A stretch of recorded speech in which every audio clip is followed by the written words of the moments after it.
Sound check. Yeah.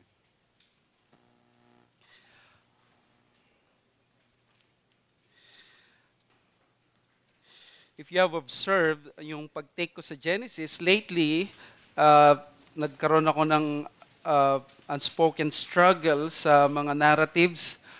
I have to confess, dahil sa mga napakahaba nilang mga chapters and I would want na hindi mabitin ang congregation. So, I tried na gumawa ng isang sermon sa napakaraming mga verses. Diba? Minsan, abot ng 40, 30.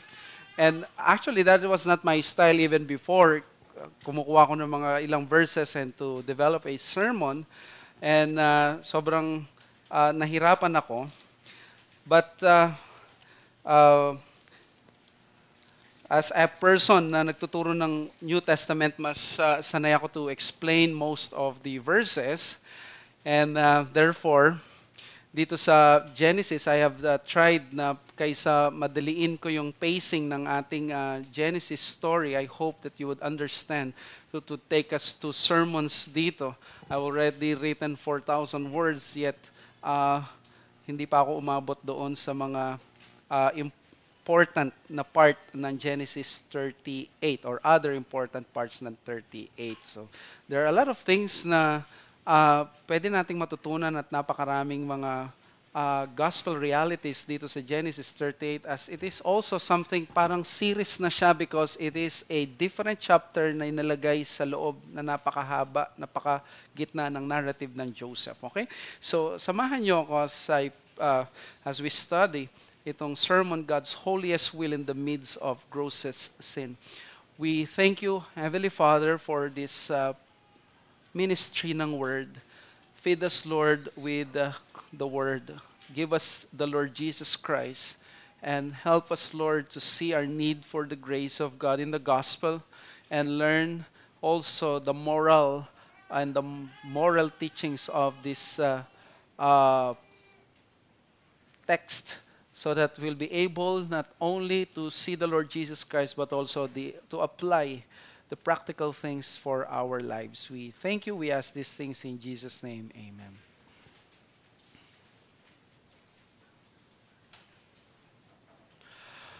Noong Biyernes ay nag-celebrate ang karamihan ng Valentine's Day and this is a popular at widely celebrated na man-made occasion na ang intention, of course, ay para ipadama ang romantic love ng dalawang nag-iibigan, mapakristyano man o hindi. May mga nag-celebrate dito, yung iba naman nag-fellowship. Meron din namang hindi na nag-celebrate. So it's a matter of Christian liberty. Now, this is a good occasion if it can cultivate something good in us, like expressing our love for our loved ones. But on the other hand, if this occasion only cultivates the opposite good virtues like envy, social pressure, yung insatiable thirst to appear romantic at nakikiuso lamang, then therefore, it is right to say that this occasion has become a vice. Sadly, for many, ang social media at yung commercialism, they have connived together to give Valentine's Day a bad name. Naging masyadong sensualized at sexualize ang Valentine's Day ngayon with the images ng mga punuang mga hotels, condoms, premarital or extramarital affairs. Ginagawa na nga lang joke ang ganitong lifestyle every Valentine's Day. Here is an example of what could be a positive occasion emphasizing the pure and selfless love of a person to another human being, yet because of man's perversion, it has emphasized lust, fornication, and adultery. Just like in our passage today, mga kapatid, God has a holy plan. God has a holy will. And that holy plan and will is to provide yung seed ng woman na magliligtas sa sangbayanang sa humankind so that yung holy will ng Lord na ito ay magkaroon ng isang pamilya na magiging bloodline nitong Savior seed na ito. And for this holy will to be fulfilled, ginamit or pinili ng Diyos ang isang lalaki by the name of Abraham at yung kanyang magiging offspring to be the line of the one who will one day save everyone, save the world. But the problem is this, What if someone along that line, ng bloodline na yon, may maliligaw ang landas, may gagawa ng isang kakagulat at nakakapangilabot na kasalanan na maglalagay sa holy will ng Diyos sa jeopardy? What will happen to God's holiest will in the midst of grossest sin? That is exactly what we're going to find out sa ating passage today. And this is one of the most eye-popping stories in Scripture. And I hope na mas maging heightened ang senses natin ng maturity at yung ating kabanalan as we read Genesis 38 verses 1 to 30. Let me read to you the inspired, inerrant, infallible Word of God. It happened at that time that Judah went down from his brothers and turned aside to a certain Adullamite whose name was Hira. There Judah saw the daughter of a certain Canaanite whose name was Shua. He took her and went into her, and she conceived and bore a son, and he called his name She conceived again and bore a son, and she called his name Onan. Yet again she bore a son, and she called his name Shelah. Judah was in Cheziv when she bore him. And Judah took a wife for his firstborn, and her name was Tamar. But Judah's firstborn, was wicked in the sight of the Lord, and the Lord put him to death. Then Judah said to Onan, "Go into your brother's wife and perform the duty of a brother-in-law to her, and raise up offspring for your brother." But Onan knew that the offspring would not be his. So whenever he went into his brother's wife, he would waste the semen on the ground, so as not to give offspring to his brother. And what he did was wicked in the sight of the Lord, and he put him to death also. Then Judah said to Tamar, his daughter-in-law, "Remain a widow in your father's house till Shelah my son grows up," for he feared that he would die like his brothers. So Tamar went and remained in her father's house. In the course of time, the wife of Judah, Shua's daughter, died.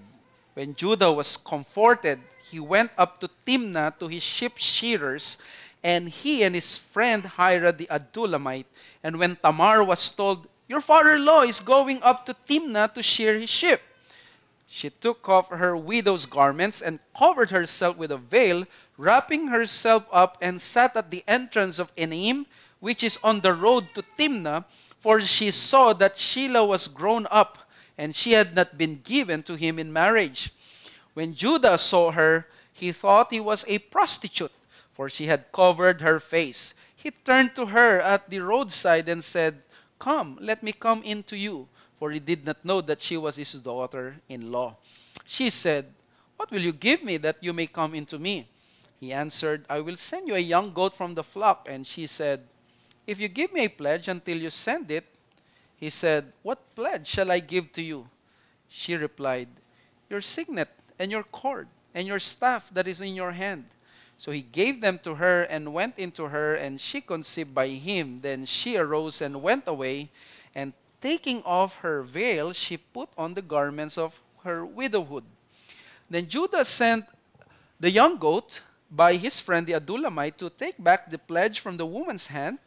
He did not find her, and he asked the men of the place, "Where is the called prostitute who was at Enaim, at the roadside?" And they said, "No called prostitute has been here." So he returned to Judah and said, "I have not found her." Also the men of the place said, "No called prostitute has been here." And Judah replied, "Let her keep the things as her own, or we shall be laughed at. You see, I sent this young goat, and you did not find her." About 3 months later, Judah was told, "Tamar, your daughter-in-law, has been immoral. Moreover, she is pregnant by immorality." And Judah said, "Bring her out and let her be burned." And she was being brought out. She sent word to her father-in-law, "By the man to whom this belongs, I am pregnant." And she said, "Please identify whose these are, the signet and the cord and the staff." Then Judah identified them and said, "She is more righteous than I, since I did not give her to my son Shelah." And he did not know her again. When the time of her labor came, there were twins in her womb.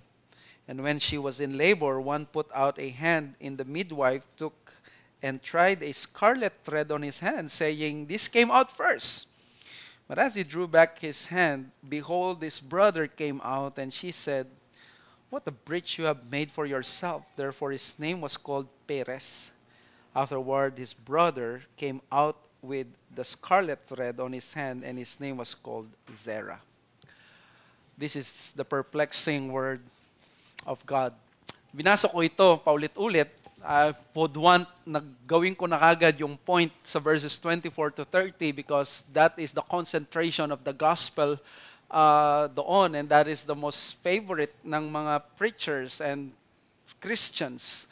When the realization, Judah realized na mas righteous ang kanyang daughter-in-law sa kanya, thinking na siya, ang daughter-in-law niya ay makasalanan. But there are a lot of things para dapat nating tingnan para maintindihan natin ito.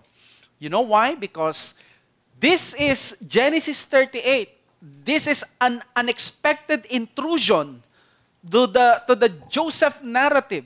Di ba, ang pinanggalingan natin, Genesis 37, si Joseph, nagsisimula ng pagselosan, pinagbenta na siya, at nasa Egypt na nga siya. That was the last verse ng Genesis 37. What is this? Kasi pagdating sa Genesis 39, wala na naman si Judah at si Tamar. Ang kwento na naman ay si Joseph back to Egypt. So parang pag nanonood ka ng movie, biglang nandun si Joseph kasama ng mga Ishmaelites dinala kay Potiphar, tapos biglang bumalik sa Kanaan at pumunta dito kay Judah at kay Tamar. And then mamaya na naman mawawala na si Judah at Tamar, back to Egypt na naman kay Joseph, kay Potiphar's wife. So what is this? Ito ba talaga ay isang unrelated story sa narrative ni Joseph at sa greater theme ng context ng Genesis, wala itong naiko-contribute? Well, for some time, marami ang nag-akala na isa itong awkward interruption at totally out of place and unexpected dito sa Joseph narrative from Genesis 37 to 50. It's all about Joseph. Pero bakit may Tamar? Bakit may Judah? Well, today, more and more scholars believe that Genesis 38 is placed there strategically to make a point, to show to us yung parallel ni Judah kay Joseph at para i-contribute pa greatly yung whole storyline ng Genesis. That the covenant seed that God has promised to Abraham as his only way to save the world from sin is always it is always being threatened. It is always being thwarted. It's always being frustrated and jeopardized by sin, by His people. Lahat na lang tinatry na gambalain itong storyline, itong plano ng Diyos na magkaroon ng seed of the woman. At dito, member mismo ng covenant ang gustong sumira. And you know what is shocking here is the sordid story of Judah and Tamar, father-in-law at yung daughter-in-law, and then yung isa namatay yung panganay, pinaasawa sa kapatid, tapos nagkaroon ng tinatawag na natural method that they spilled yung kanyang semen on the ground. What is this na nakikita natin? This is the last thing that we can ever think of na ma-include sa Bible, sa Holy Word of God. Yet pag ganito ang nababasa natin mismo, di ba dapat mas lalo tayo nagpe-pay attention? Di ba dapat mas lalo tayong yung senses natin sa Word ay may gustong ipakita at ipaunawa ang Diyos sa atin? Why included Genesis 38, a story with all these things that we cannot expect na magmumula sa banal na kasulatan? Well, I have a lot of reasons kaya nga hindi ako aabot sa points number 2 and 3. Let me give you yung mga reasons bakit in-include ang Genesis 38. Number 1, there should be a further insight. This is how God deals with His people. Pinapakita niya that the righteous God deals with them both in righteousness and in graciousness. Both in judgment and in mercy. God is gracious to these people despite their sin, but He makes sure that He is also righteous in punishing them for their sins. Ikalawang reason bakit nandito to Genesis 38 is to show the mysterious ways of God's providence. It is shocking na ang Diyos pipiliin niyang kumilos sa sa mga taong ganito. Like si Tamar, like si Judah. Sabi ni Liam Gallagher sa Joseph the Hidden of God, the sad tale of Tamar and Judah confirms the fact that God often uses the most unlikely people who come less from perfect backgrounds to accomplish His purpose for His glory. It may be that you feel your past is too messy, your family too dysfunctional, your record too unsatisfactory for God to be able to use you. But read this and be encouraged that nothing and no one is impossible as far as God is concerned. Pinapakita niya na ganito kumilos ang Diyos. Very shocking siya kung pairalin natin yung ating human senses. And thirdly, this is to show that the Bible is not unrealistic. Ang Bible is not a sanitized book. It offers a non-sanitized view of human life and behavior. And what a revelation Genesis 38 is. Meron ba tayo sigurong sophisticated civilization ngayon compared sa Genesis 38? We may have a different worldview right now or world right now. Meron tayong technological advancement, sociological improvement. But in terms of morality and human behavior, we are still Genesis 38.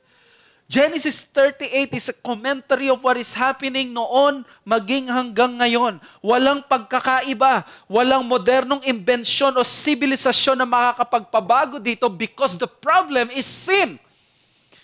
And we all know that the problem of sin will only be cured by the gospel, not any kind of time change. And number 4, to show also the contrast of the innocence of Joseph. Parang pinapakita niya, si Joseph, siya yung nagyabang na siya ang special na anak, luluhod ang kanyang mga kapatid. Ngayon, ang mga kapatid niya nagalit, sinampulan siya. Tingnan nga natin kung matutupad yung iyong ganitong pagiging mayabang mo, ikaw ang mamumuno sa amin. Gustong ipakita ng mga kapatid ni Joseph, unworthy si Joseph. Gustong ipakita dito, unworthy siya. Biglang may Genesis 38 at ipapakita sinong unworthy sinasabi mo. Pag sinabi mong si Joseph ay unworthy, sasabihin ng Genesis 38, let me remind you of the other brothers of Joseph. They are far worse. Joseph in Genesis 39 will resist the temptation of Potiphar's wife while this person will have his fornication or adulterous relationship with his daughter-in-law. Dito makikita natin na yung si Joseph ay banal habang si Judah ay wicked.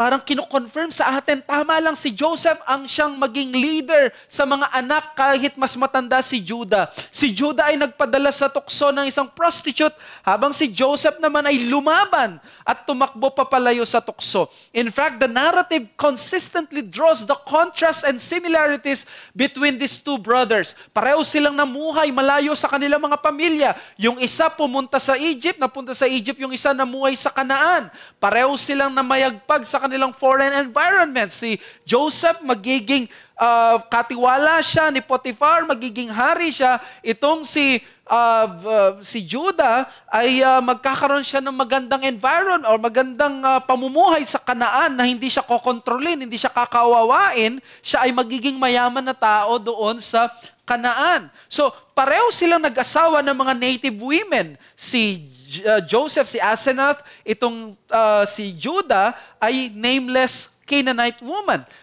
Pareho pa silang nag-produce ng tribes sa Israel. Well, the summary na gusto ko ipakita sa inyo dito before we go to our message is that the sinfulness of man, especially yung covenant people of God, is most highlighted here. Yet, with the greatest and darkest story of shamefulness of sin comes also the greatest light of the gospel of God's graciousness. Ipapakita dito that the people of God, they have that tendency to be of the lowest ng morality, na sila ay magsasubside. Yet kahit sa lalim ng kanilang kasalanan na ganon, meron pa ring bunga, merong liwanag ng gospel, the darker the light, the darker the night, the lighter yung light, the brighter the light na ng ebanghelyo dito. We all know paano nag-end ang Genesis 38. Nag-end ang Genesis 38 by reminding us kung ano nangyari sa pagganganak ni Rebecca na nagkaroon ng tug of war, yung kambal. Sino?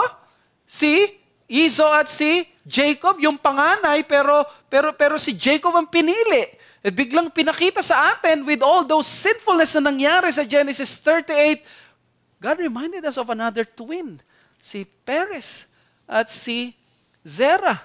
At biglang lumabas una yung bunso at si Perez ang siyang, by the way, ancestor ni Jesus Christ.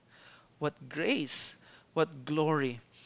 God deals with us in Genesis 38 in the most gracious way and in the most righteous way because He both saves us and He also judges us sa ating mga kasalanan. That is the message. God deals with His people's grossest sin with great judgment and at the same time, great mercy.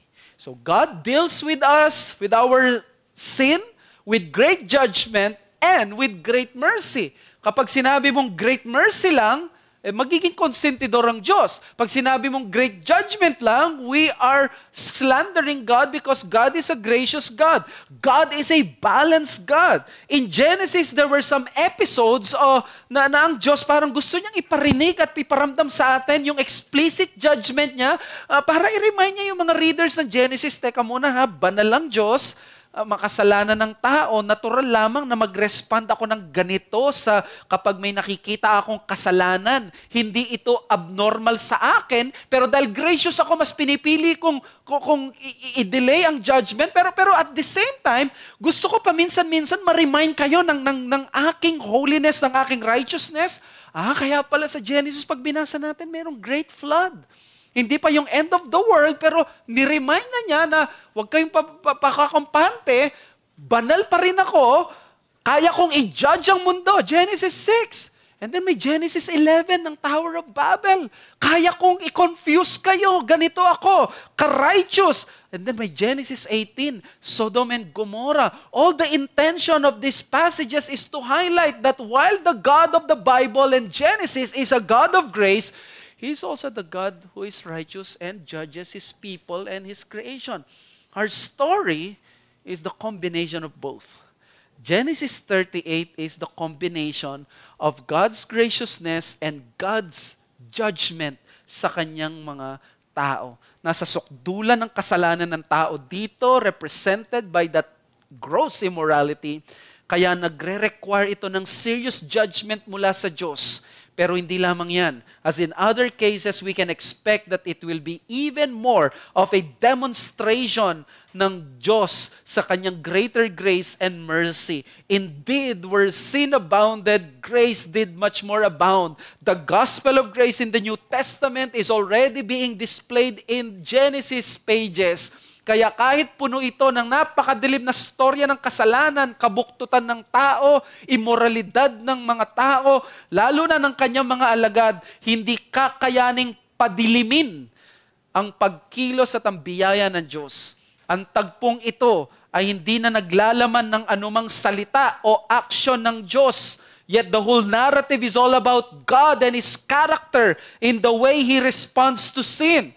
While His people do what they do best, what we do best is to sin, to commit blunders, God responds appropriately, whether in judgment to sin or grace to forgive sin. Genesis 38, therefore, may contain a shameful story of a family. But the response of God in His grace and judgment reminds us of the gospel. Hindi ba? Ang Genesis 38 is about the gospel. Because in the gospel, we are also judged and given grace at the same time. The gospel is being heralded in Genesis 38. This is the way to respond to sin.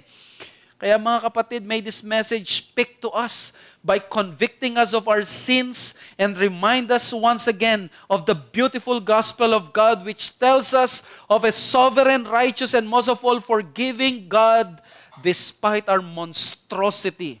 At the end of the day, when everything is said and done, sa isang araw, ihiga ako sa aking unan, I know I have committed numerous sins.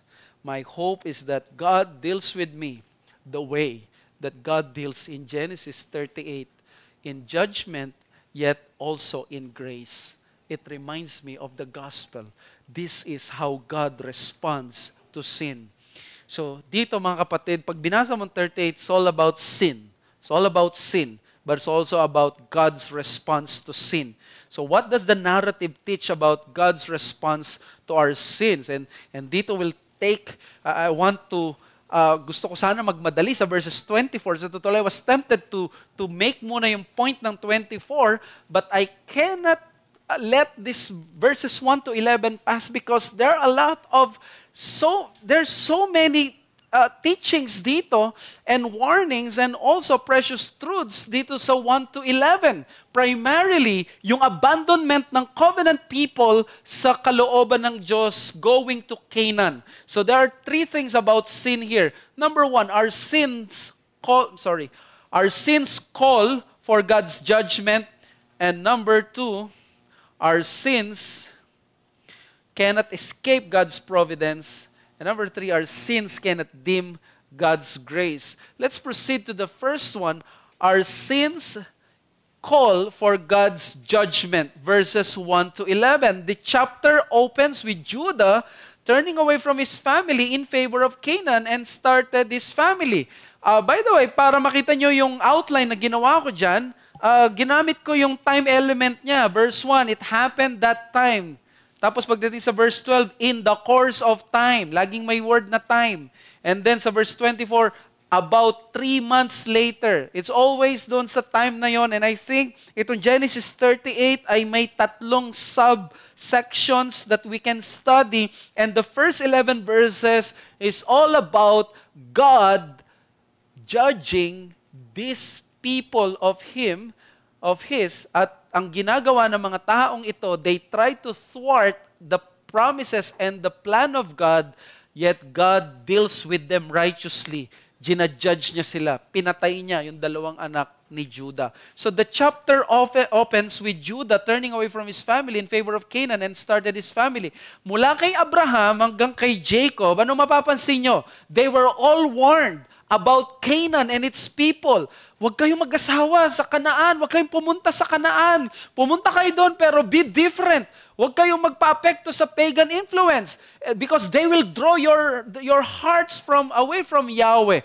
So Genesis 24 verse 3, that I may take you swear by the Lord, the God of heaven and the God of the earth, that you will not take a wife for my son from the daughters of Canaanites. Who is this? This Abraham to Eliezer about Isaac. Wag kang kukuha ng mapapangasawa ni Isaac dyan sa mga Canaanites. Chapter 28 verse 1, then Isaac called Jacob and blessed him and directed him, you must not take a wife from the Canaanite women. Dalawa na to. Si Jacob, sinabihan, wag kang mag-aasawa dyan sa mga taga-Canaan. Si Dinah, pumunta doon sa Canaan at doon sa Shechem. Ano nangyari sa kanya? Namasyal siya, lumabas at kinuha siya ni Shechem, yung prince mismo, at ni-rape siya. Ang ginawa sa kanya is nagkaroon ng ganong relationship at nagkaroon ng genocide. Hindi pa ba sapat ang lesson ng Shechem sa kanila? Apparently not. Itong si Judah, because the story from verses 1 to 11 is filled with Canaan, with Judah leading the way of boldness, na naging kaklose niya ang isang Adulamite by the name of Hira. At doon nakilala niya ang isang nameless Canaanite na anak ng isang Shua. Again, typical sensual attraction. Sabi dyan sa Bible, Judah saw, he took her, went into her, conceived. Kapag nakita nyo yung mga verbs na yan sa Genesis, it emphasizes yung sensuality rather than wisdom or covenantal thinking. Basta nakita ko siya, ginagustuhan ko siya, nagkaroon ako ng intimate moments sa kanya, nagkaroon ako ng anak sa kanya. And the result, evil with no sight of end. The disregard of Judah sa covenant ng Panginoon, obviously pick up. At ito yung gusto ko rin na pukpukin mamaya. Si Judah, iniwan niya yung covenant ng Diyos, siya yung linya na inordain ng Diyos para doon ibibigay ang seed. But what he did, he went to the Canaanites. We are only told that Judah had 3 sons, si Er, si Onan, si Shelah. Alam niyo yung mga pangalan na to? Er, Onan, Shelah, they are all Canaanite names. They are not Hebrew names. And what a father and a child of the covenant. Nakapag-asawa si Er by the name of Tamar. Pinaganap niya ng asawa yung lumaki niyang panganay na si Er dahil yun ang tagapagmana niya. And the story of the passage becomes more sordid as it gets. And Jacob's firstborn ang sabi ng Bible, so quick lang ang kanyang commentary dito that he was so wicked that God killed him. The first of the 2 instances we see in the Bible, dalawa lang ang makikita mo sa Bible na nagalit ang Diyos, pinatay kagad sila. Saan pa yung isa? Yung pinangaral ng kapatid natin sa Acts 5. Si Ananias at si Sapphira. They were struck dead as God's judgment. And most probably, si Perez Uza. Sa Genesis 38:9, nung namatay na si Er, dahil sa wickedness niya, probably kung bubuhayin siya ng Diyos, masisira yung line. I think that's the position. Ang daming mga reasons ng mga scholars na baka ganito daw ang ginawa niya or ganun. Para sa akin, sobrang wicked niya na kapag siya pupunta yung line ng Messiah sa kanya, talagang masisira. He was so wicked. This is a person na identified masyado sa Canaanite culture and religion na wala man siyang nalaman patungkol kay Yahweh. And then sa verse 9, si Onan. Ang sabi ng Bible, si Onan applying the levirate law. Yung levirate marriage from the Latin word levir means brother-in-law. Pag namatay yung asawa ng kapatid, ang susunod na kapatid na lalaki, siya yung magiging asawa niya or magkakaroon ng intimate moment or sexual intercourse at yung magiging anak nila, magiging anak nung panganay na namatay or yung kuya na namatay para magkaroon ng lahi at hindi mawala yung lahi na yon. Okay? Pero nung ginawa ni Onan, Onan knew that the offspring would not be his dahil ang magiging anak niya kay Tamar ay magiging heir ng kanyang namatay na kuya na si Er. Ang ginawa niya, hinarang niya ito through his natural birth control. They call it the coitus interruptus. This is the levirate law. Ang sabi ni Kenneth Matthews, the order of responsibility usually was with the brothers of the deceased husband, and in the ancient Near Eastern practice, the father of the deceased husband, her father-in-law was eligible. So marirealize nyo na tama, may point si Tamar na gawin yon kay Judah kasi pati yung father-in-law ay eligible sa levirate law when there is no one available. And that's exactly what happened kay Judah. Hindi niya ginawang available si Shelah, yung kanyang natitirang anak. So therefore, he should be the one to carry the seed. The question is, why would Onan do that? At bakit nagalit ang Diyos? Ang sabi ng iba, passage daw ito para labanan ang contraception na natural sa Biblia. And marami ang mga anti-contraception, even the natural ones. This is not about contraception, please. This is about birthright. Kung magkakaanak si Er, ang mangyayari ay automatic na magiging heir, magiging tagapagmana ng pamilya ni Judah, yung anak ni Onan, dahil yun ang magke-carry over ng lahi ni Er. So therefore, sabi ni Onan, talo ako dito, pag nagkaroon ng anak yung kuya ko, edi sa kanya mapupunta yung linya. At kapag naghatian ng mana, edi madadagdag pa yun. Ang gagawin ko ganito, ibablap ko na lang siya. I'll make sure na hindi magkakaanak itong aking kapatid. At ang ginawa ng Diyos, dahil magkakaroon ng double portion yung panganay, pag naghatian sila, di ba, double portion yun. So si Er para sa kanya, ay si Onan, sa kanyang kasakiman, ginawa niya yon. Now, this is not about family planning, but this is about the desecration at walang pakialam sa covenant ng Diyos ang anak na ito. So therefore, God killed also Onan. Strike 2 na si Tamar. Nawalan na siya ng nawalan pa siya ng Onan. So it is so natural to think that there was something wrong with her. Sa culture nila, kapag ang babae laging nababalo, kung sino man ang mapangasawa niya, namamatay, anong isipin ninyo? Let's be honest. Isipin ninyo, nung panahon nila, mangkukulam, ang babae. So at least ganito siguro ang tingin ng kanyang father-in-law. So inutakan siya ng kanyang father-in-law, pinauwi ni Judah si Tamar, o sige, ganito muna ha. Yung bunso, siya yung according sa law, susunod, pero masyado pa siyang maaga, bata. So palakihin muna natin. Uwi ka muna sa tatay mo, doon ka muna sa inyo, magsuot ka muna nung suotin ng isang balo para hindi ka ligawan. Ibig sabihin, wag kang bibitaw sa usapan natin, hindi mo kailangan mag-asawa, babalikan kita, susundin natin yung utos ng Diyos, hindi kita iiwanan. So ganun ang ginawa ni Judah, pero sa totoo pala, itong si Judah, walang plano na tuparin ang kalooban ng Diyos. Binlove niya itong si Tamar. Pumayag si Tamar, ang dahilan ni Judah, sabi sa verse 11, for he feared that he would die like his brothers. But it was all a bluff. Paasahin lang ni Judah si Tamar dahil wala naman itong balak ibigay si Shelah dahil takot siya na I love my baby boy Shelah. Yan na lang natitira, baka mamatay siya, may sinumpa ka siguro Tamar. So Judah was acting like a real Canaanite rather than a covenant person of God. Alam niyo, nakakagulat dito. Nakakagulat dito si Judah, yung kanyang anak, si si Onan, they were all wicked in the sight of God.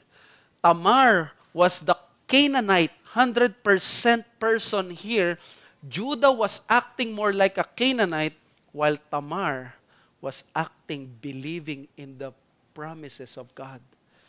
Ito ang dahilan bakit hindi siya bumitaw. Because she wanted to be part of that line. She wanted to be part of the family of Judah. Kaya bakit pinatay agad ng Diyos ang mga anak ni Judah? Did you know that their sins are just simple and normal sa Canaanite culture? Siguro sasabihin natin, Pastor, bakit ganun ang divine reaction? Bakit pinatay kagad sila? Bakit ang dami dyan hindi nagpa-practice ng levirate law sa Canaan? Bakit sila pinatay? Ang dami dyan ang ginawa ni Onan paulit-ulit. Bakit siya ang pinatay? Well, I think verses 1 to 11 is showing us a very important principle as the people of God. And you know what is that? It is that God takes seriously our sins as His people because of the virtue of the covenant. And that is the point here. Because of our membership to the covenant, God's greater blessings come also with greater severity. Ito ang nakakalimutan natin bilang people of God madalas.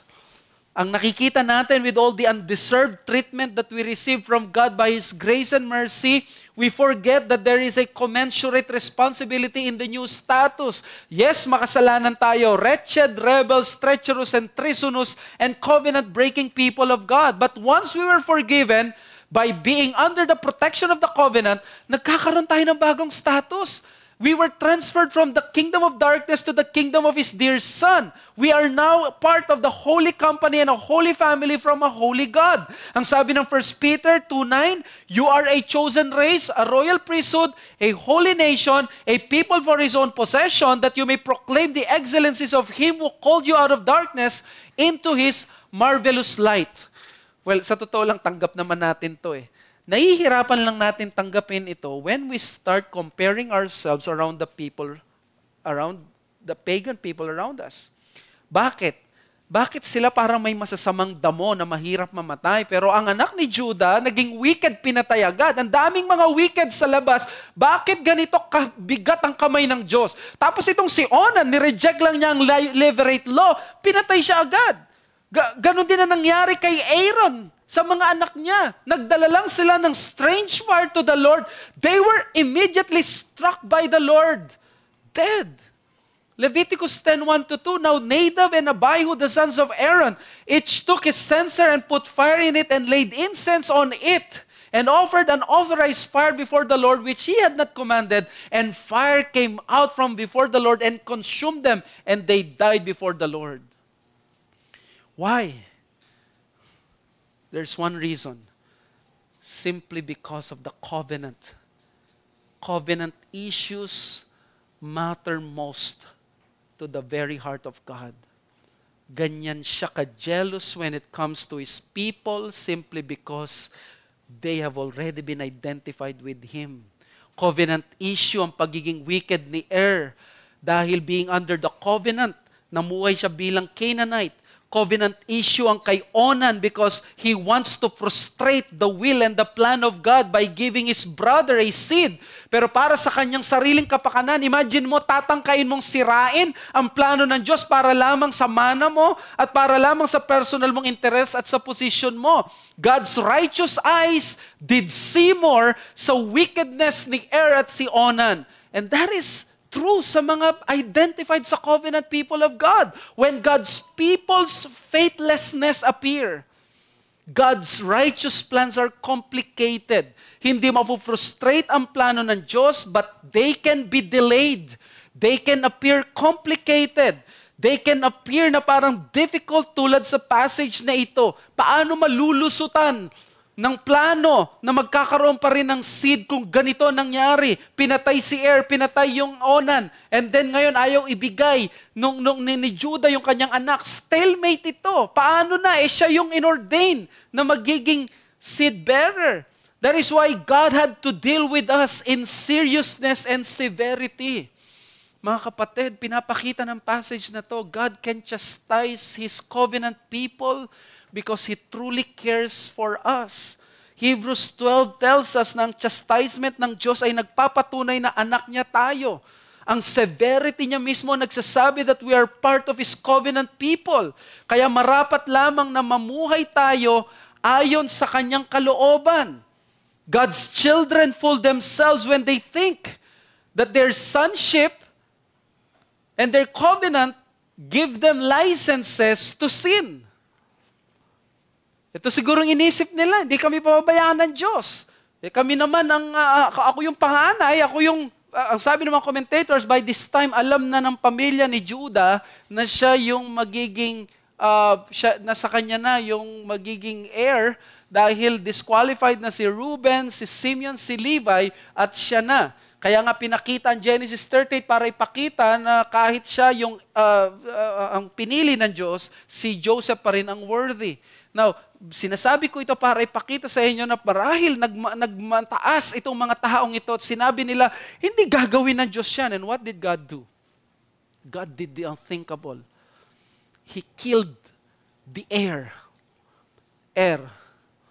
He killed the next heir, Onan. And sino mag-expect ng heir manggagaling mismo kay Judah through the daughter-in-law?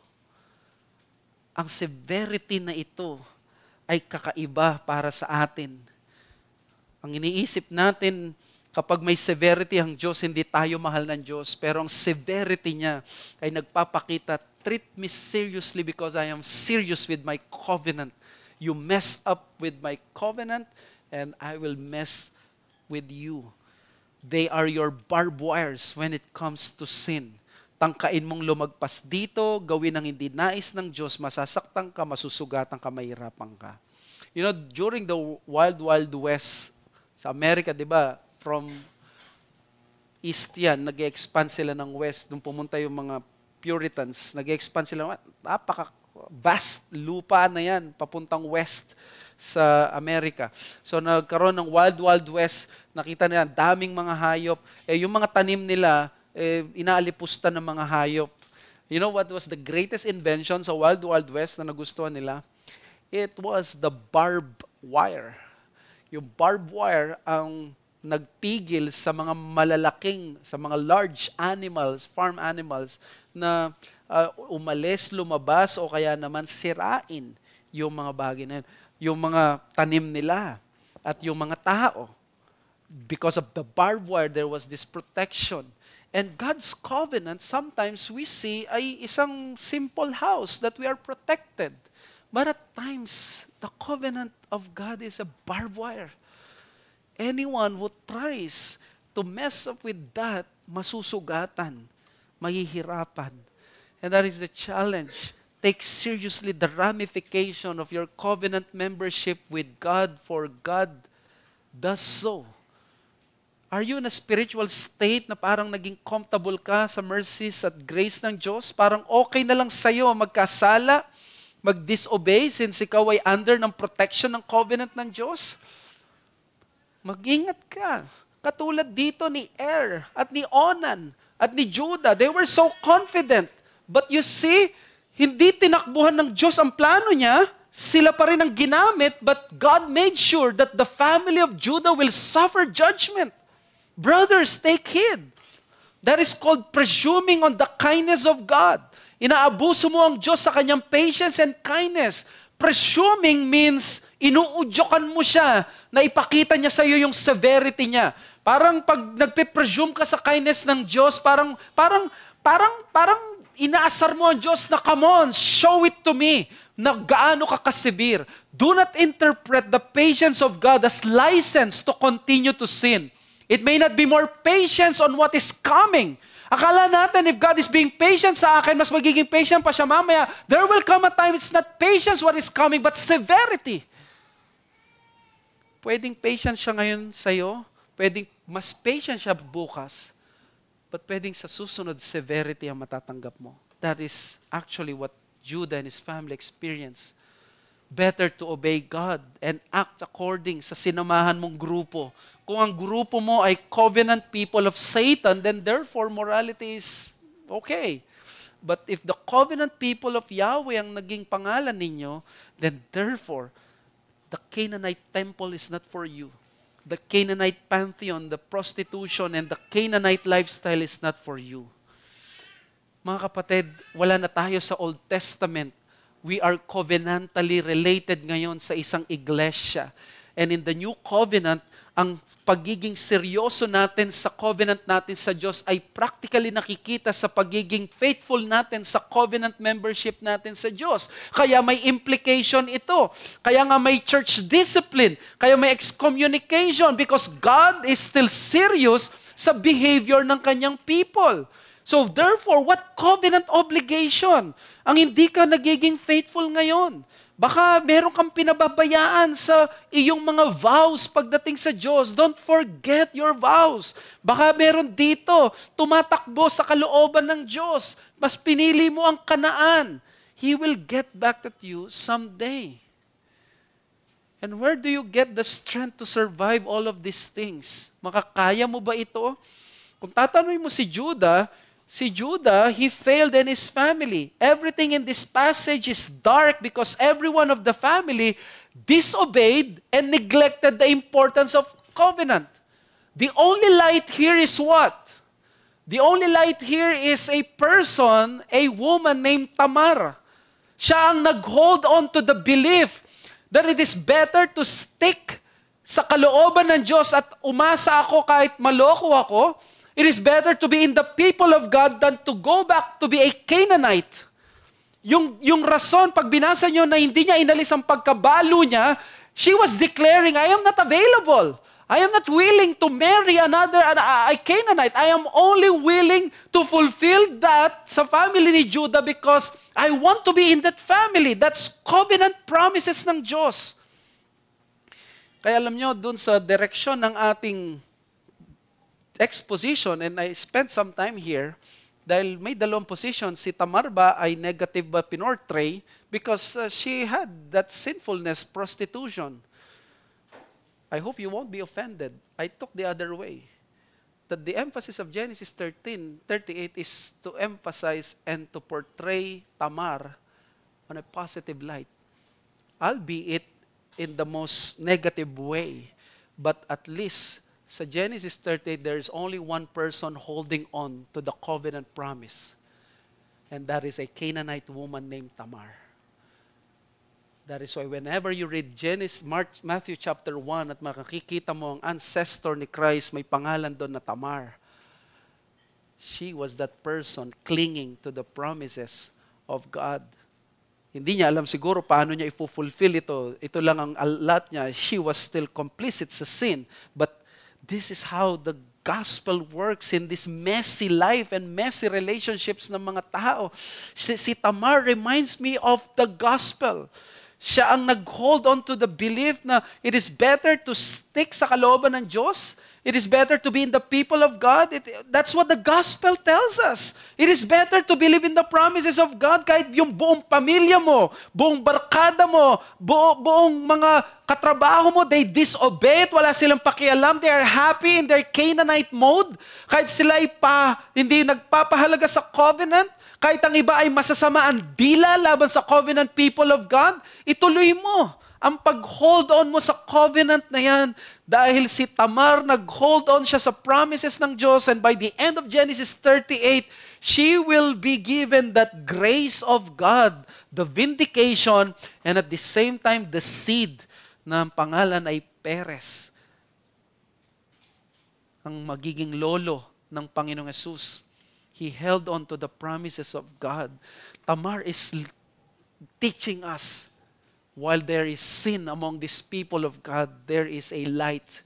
Let us hold on to the promises of God. Ito yung lakas, and that's what exactly Jesus did. Nag-hold on to siya sa promises, kahit ang lahat ng kapatid niya hindi nag-hold on doon, at yung mga tao.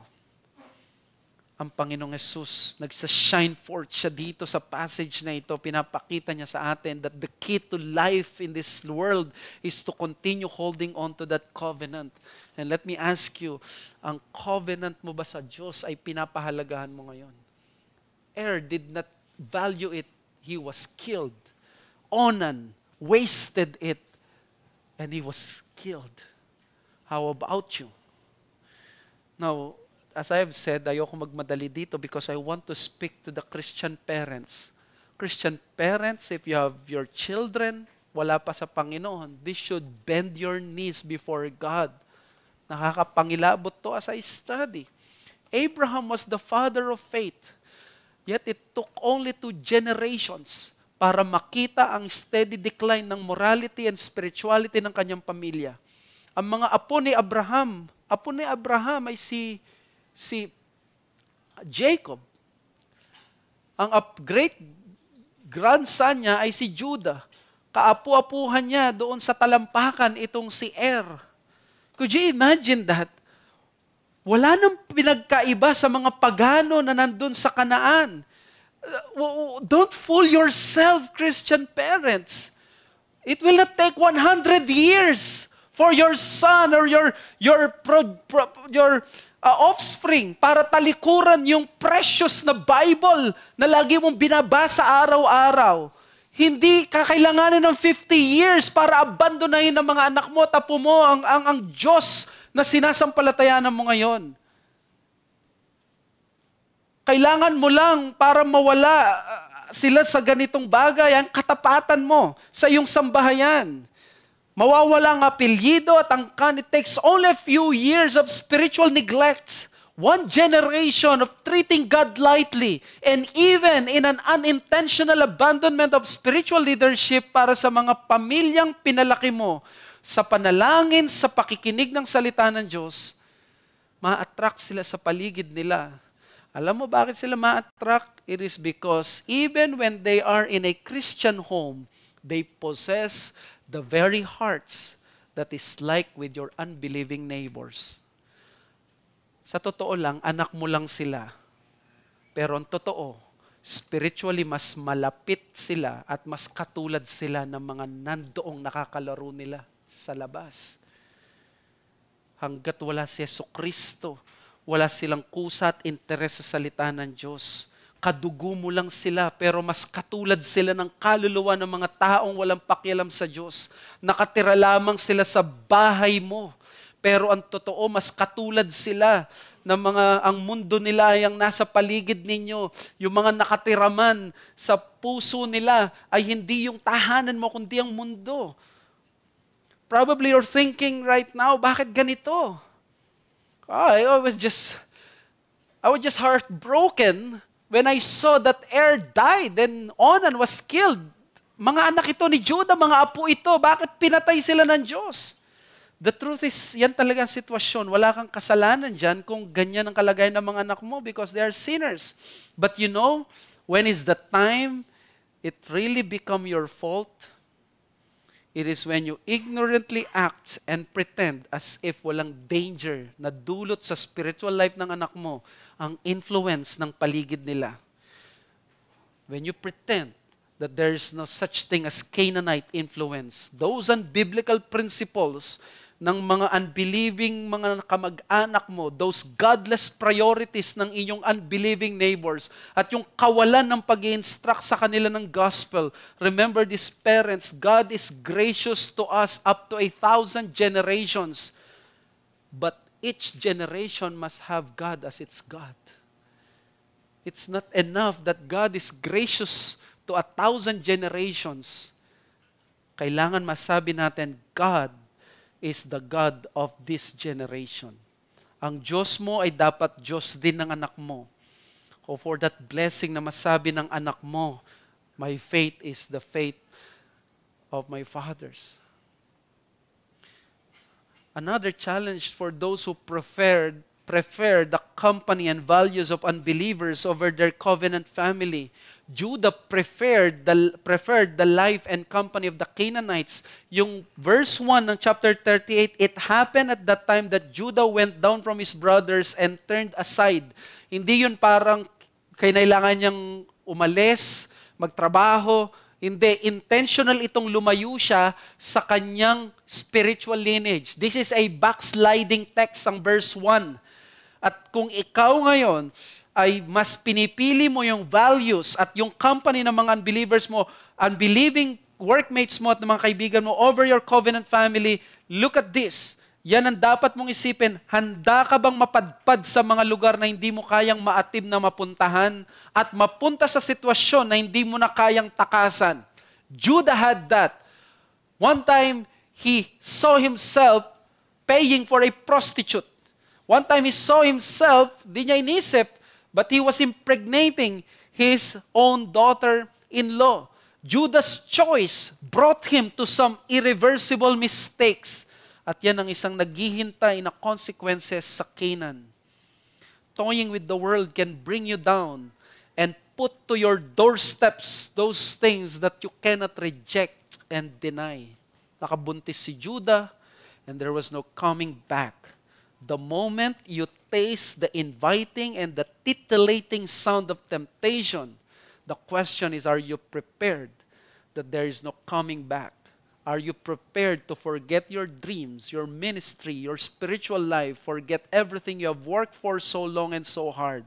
One mistake with the world and it may return to you the most punishing way possible. That is the story of Judah. That's the story of sin. But thank God, there is Tamar, the one who held to the covenant. That is the key here. Wala tayong magagawa. Katulad tayo nila Judah, nila ni Onan. Si Tamar ang naging Christ-like dito sa verses 1 to 11. Hinayaan lang niya, naging tahimik siya. Alam niyo, nung may pinatay din ang Panginoon ng mga anak, meron ding nanahimik. Si Aaron. Sabi niya doon sa verse 4, among those, sabi niya, sabi ni Moses, said to Aaron, this is what the Lord has said, among those who are near me, I will be sanctified, and before all the people, I will be glorified. And Aaron held his peace. Let me just have that comment. Pinatay na Diyos ang dalawang mong anak at nanahimik ka lang. You know what? That is the subjection and the submission of Aaron. Mas pinili niyang manahimik because the moment na bubuka ang bibig niya, tiyak magrereklamo siya. What is God teaching us in this passage is when God does something na hindi natin kayang unawain, it is better for us to shut our mouths and to let God do His work and to submit to His ways. Are you submitting to His ways? Are you giving up ang mga dreams mo para sa Panginoon? Are you giving up yung Canaan sa puso mo? This is a warning to all of us. And nawa, ang Panginoon kumilos siya sa atin. Kung may mga anak dito, wala pa kay Kristo, huwag niyong hintayin na magalit ang Diyos sa inyo. Sumampalataya na kayo sa Panginoon. Kung meron dito na bisita namin wala kay Kristo, look at this. Even Judah was punished. Even Er, even Onan, lahat sila pinunish ng Diyos because God is gracious in the gospel but at the same time He is severe because He is righteous. Huwag mo lang tanggapin ang severity ng Diyos. Magkaroon ka ng grace para maprotektahan ka. Nang sa gayon, pwede ka maging severe ang Diyos na patayin ka niya dito, pero pipreserve niya ang kaluluwa mo. Well, the Judah Tamar story, sabi ni R. Kent Hughes, teaches that God's purpose is bound up with the growth and development of His people. Patuloy na matututo sila ng mga ways ng Diyos. At nawa tayo matuto ng ways ng Diyos. Lumapit ka sa tagapagligtas natin at sumandal ka sa biyaya ng Ebanghelyo.